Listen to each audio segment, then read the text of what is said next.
अब खबर चीन से जुड़ी हुई है। 4 साल पहले पूर्वी लद्दाख में चीनी सेना ने गलवान घाटी में घुसपैठ की कोशिश की थी। इस दौरान भारतीय सैनिकों से हिंसक झड़प भी हुई थी। गलवान को लेकर ही कई दावे किए गए कि चीनी सैनिक कई इलाकों में काफी आगे तक आ गए। लेकिन आज भारत के विदेश मंत्री एस जयशंकर ने संसद में न सिर्फ गलवान को लेकर स्थिति स्पष्ट की, बल्कि ये भी बताया कि पिछले 4 सालों में कैसे रिश्तों में घुली कड़वाहट खत्म होती जा रही है। ये पीएम मोदी की कूटनीति का असर है कि भारत चीन के संबंध सकारात्मक दिशा में आगे बढ़ रहे हैं। आखिर ये सब हुआ कैसे? कैसे चीन ने गलवान से अपने सैनिक पीछे हटा लिए और कैसे कई राउंड की मीटिंग के बाद चीन भारत से बेहतर रिश्ते बनाने के लिए कई शर्तें मानने को तैयार हो गया? जानिए इस इनसाइड स्टोरी की रिपोर्ट में। I'm telling you again, this is not the way. Please.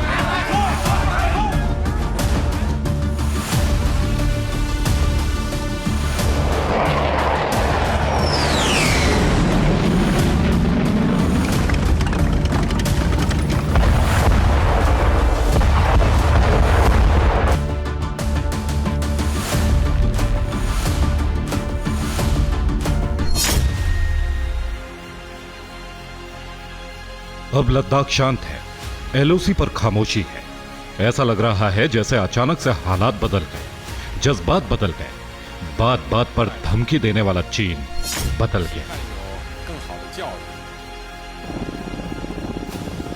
जबकि पिछले 4 साल में एलएसी पर हमेशा तनाव बना रहा था। चीन और भारतीय सैनिक आमने सामने थे, झड़प होती रहती थी। भारतीय सैनिक चीन को पीछे धकेलने में लगे रहते थे, जबकि चीन आगे बढ़ने की कोशिश में था। लेकिन अब भारत चीन के रिश्तों पर जमी बर्फ पिघल चुकी है। भारत चीन के रिश्तों की कड़वाहट खत्म हो चुकी है। लद्दाख से चीनी सैनिक पीछे हट चुके हैं। भारत चीन अब कारोबारी रिश्ते आगे बढ़ा रहे हैं। भारत चीन के रिश्ते सुधरने की इनसाइड स्टोरी, भारत के विदेश मंत्री एस जयशंकर की जुबानी। To apprise the House of some recent developments in the India-China border areas and their implications for our overall bilateral relations. The House is aware that our ties have been abnormal since 2020, when peace and tranquility in the border areas were disturbed as a result of Chinese actions. विदेश मंत्री S Jaishankar ने भारत चीन सीमा विवाद पर संसद को जो जानकारी दी वो बेहद गोपनीय थी, क्योंकि भारत लगातार कूटनीतिक तौर पर चीन को बैकफुट पर लाने की कोशिश कर रहा था। इसके लिए पीएम मोदी की सहमति से विदेश मंत्री एस जयशंकर जुटे हुए थे। इसके लिए उनके साथ रक्षा मंत्री राजनाथ सिंह भी थे और भारतीय सुरक्षा सलाहकार अजित डोभाल भी अहम जिम्मेदारी निभा रहे थे। तब जाकर 4 साल में भारत चीन के बीच सहमति बन पाई। विदेश मंत्री एस जयशंकर ने संसद को बताया, पूर्वी लद्दाख से पूरी तरह से डिसएंगेजमेंट हो चुका है। दोनों देशों के रिश्ते पहले से काफी अच्छे हुए हैं। एलएसी पर निकले समाधान पर दोनों देशों की सहमति है। 21 अक्टूबर को दोनों देशों के बीच समझौता हुआ, जिसके बाद दोनों देशों की सेनाएं डेप्सांग और डेमचौक से पीछे हट गई। India and China have held talks for multiple decades to resolve the boundary issue. While there is a line of actual control, LAC, it does not have a common understanding in some areas. We remain committed to engaging with China through bilateral discussions to arrive at a fair, reasonable, and mutually acceptable framework for a boundary settlement. 2 साल लंबी बातचीत, भारत चीन में 38 बार meeting, military commanders के बीच 21 meeting, coordination committee की 17 meeting. विदेश मंत्री के मुताबिक पिछले 2 साल से भारत इस कोशिश में लगा था कि एलएसी पर हालात सामान्य हो सके, जिससे भारत चीन के रिश्ते को आगे बढ़ाया जा सके। लेकिन रिश्ते सुधरने की कीमत भारत लद्दाख में नहीं चुकाना चाहता था। पीएम मोदी का सख्त संदेश था, जब तक चीन पीछे नहीं हटेगा तब तक बात नहीं होगी। और हुआ भी ऐसा ही। चीन ने सैनिक पीछे हटाए, तब जाकर भारत और चीन में कूटनीतिक रिश्ते आगे बढ़े। अब हमने ये कहा है, चीनी हमसे कहने लगे कि पहले हम बायलैटरल रिलेशनशिप, द्विपक्षीय संबंध हैं, उनको मजबूत करेंगे, उसके बाद बॉर्डर के बारे में सोचेंगे। हमने कहा टाइगर पहले बॉर्डर के बारे में सोचेंगे, उसके बाद हम दूसरी चीज़ों पे जाएंगे। तो ये पहला कदम तो इन्होंने उठाया कि वापस चलेंगे। 2 साल की बातचीत के बाद जो रास्ता निकला है उसमें 3 मुख्य सिद्धांतों पर सहमति बनी है। दोनों पक्षों को वास्तविक नियंत्रण रेखा का सम्मान करना चाहिए। यथास्थिति में कोई एक तरफा बदलाव नहीं होना चाहिए। पूर्व के समझौतों का पूर्ण पालन आवश्यक है। यानी ये सीधे तौर पर चीन को हिदायत थी कि हद में रहो, भारत अपनी सरहद की सुरक्षा करने में सक्षम है। अंतर्राष्ट्रीय स्तर पर भारत के बढ़ते कद और रक्षा क्षेत्र में भारत की बढ़ती ताकत को ड्रैगन अब कम नहीं आंक सकता। और इस सब के ऊपर पीएम मोदी की कूटनीति से जिनपिंग पर इतना दबाव बढ़ गया कि ना सिर्फ एलएसी से सैनिक पीछे हटाए, बल्कि भारत के साथ व्यापारिक रिश्ते बढ़ाने के लिए चीन खुद आगे बढ़ा, लेकिन भारत की शर्तों के साथ। Bureau report, TV9 Bharatvarsh.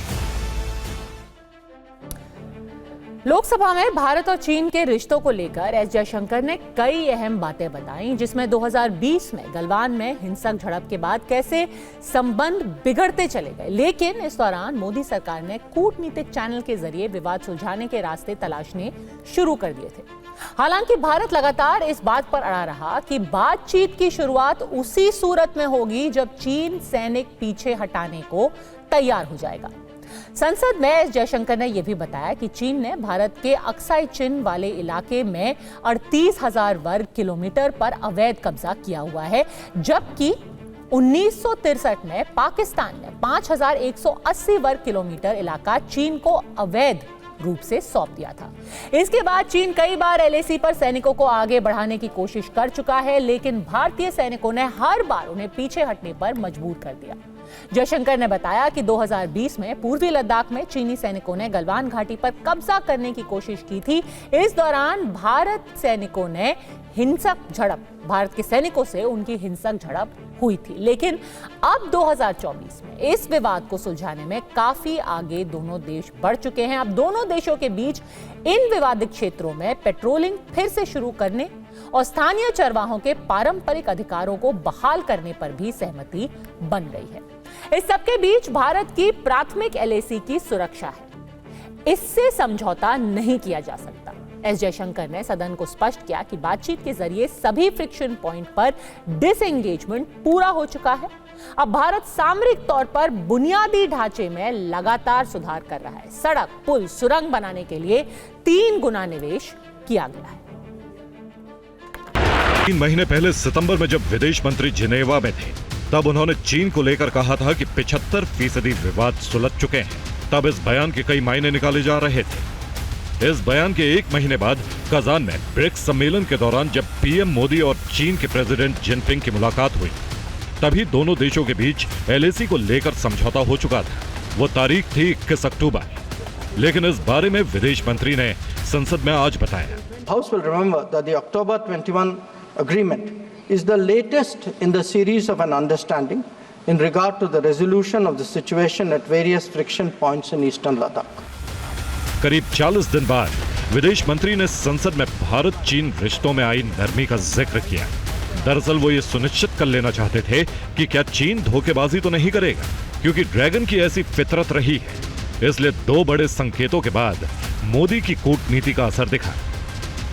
एक तरफ चीन इस पर चर्चा करने को तैयार है कि कैलाश मानसरोवर रूट खोला जाए, दूसरी तरफ लद्दाख से अपने सैनिक पीछे हटा लिए। यानी दोनों ही खबरों में चीन ने गर्मजोशी दिखाते हुए भारत के साथ संबंध आगे बढ़ाने की पहल की है, लेकिन इसके पीछे बड़ी कोशिश भारत की तरफ से की जा रही थी। सो बेसिकली सर, विदेश मंत्री ने जो कहा है सही है कि पहला कदम हमने उठाया है, लेकिन अभी 100 कदम हमें और लेने हैं और हर कदम पर ये लोग बाधा डालेंगे, क्योंकि भरोसा इन पे नहीं कर सकते सर।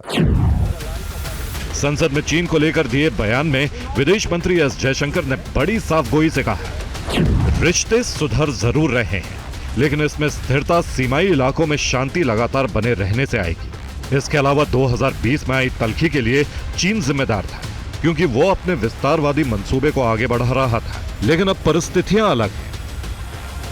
व्यापार में बराबरी के लिए भारत आगे बढ़ा है, लेकिन इसको लेकर एलएसी पर चीन को पीछे हटाना पहली शर्त थी। अब सवाल उठ रहा है कि चीन इस दिशा में आगे बढ़ता रहेगा, शांति स्थापित रहेगी। इसको लेकर चीन पर भरोसा नहीं किया जा सकता है। विदेश मंत्री ने इशारा भी दिया कि सुरक्षा को लेकर भारत सतर्क है, इसलिए एलएसी पर सुरक्षा से जुड़े फैसले रोके नहीं जाएंगे, यानी भारत सुरक्षा से समझौता बिल्कुल नहीं करेगा। 13,700 फीट की ऊंचाई पर एलएसी से महज 46 किलोमीटर दूर भारत का न्योमा एयरफील्ड बनकर तैयार है। भारतीय वायुसेना इस महीने पूर्वी लद्दाख में न्योमा एयरबेस पर अपनी पहली औपचारिक परीक्षण उड़ान भरने वाली है। यह एयरबेस सेना की ऑपरेशनल क्षमताओं को बढ़ाएगा। बहुत जल्द यहां से विमानों का टेक ऑफ और लैंडिंग भी होने लगेगी। इस एयरफील्ड से चीन के साथ लगने वाली सीमा वास्तविक नियंत्रण रेखा पर भारत की राष्ट्रीय सुरक्षा और कनेक्टिविटी को मजबूत मिलेगी। वायुसेना के लड़ाकू विमानों की यह उड़ान इसलिए बेहद खास होगी क्योंकि न्योमा के नए पक्के रनवे के पूरा होने के बाद यह भारत को एलएसी पर सामरिक दृष्टिकोण से और भी ज्यादा मजबूती देगा।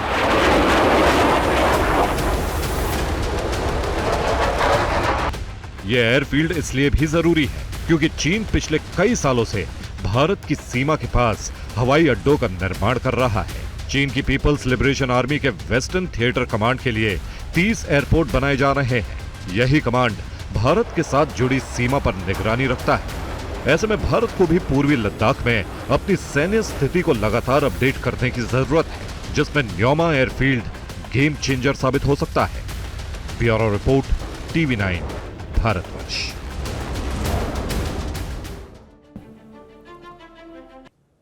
दरअसल भारत चीन की धोखेबाजी की फितरत को अच्छे से जानता है, इसीलिए एक तरफ कूटनीतिक चैनल के जरिए बातचीत लगातार जारी है, दूसरी तरफ भारत एलएसी पर अपनी सुरक्षा को लगातार बढ़ा रहा है, जिससे गलवान जैसी स्थिति फिर से ना बन पाए। भारत ने अटल टनल, सेला सुरंग और उमलिंगला पास रोड बनाकर हर मौसम में आर्टिलरी और रसद पहुंचाने का इंतजाम कर लिया है। खास तौर से पिछले 10 साल में एलएसी पर इस दिशा में काफी प्रगति हुई है। विदेश मंत्री एस जयशंकर ने संसद में बताया कि दोनों देशों के बीच एलएसी को लेकर लगातार वार्ता होती रहेगी, जिससे शांति और स्थिरता से द्विपक्षीय संबंध भी बेहतर रह सके।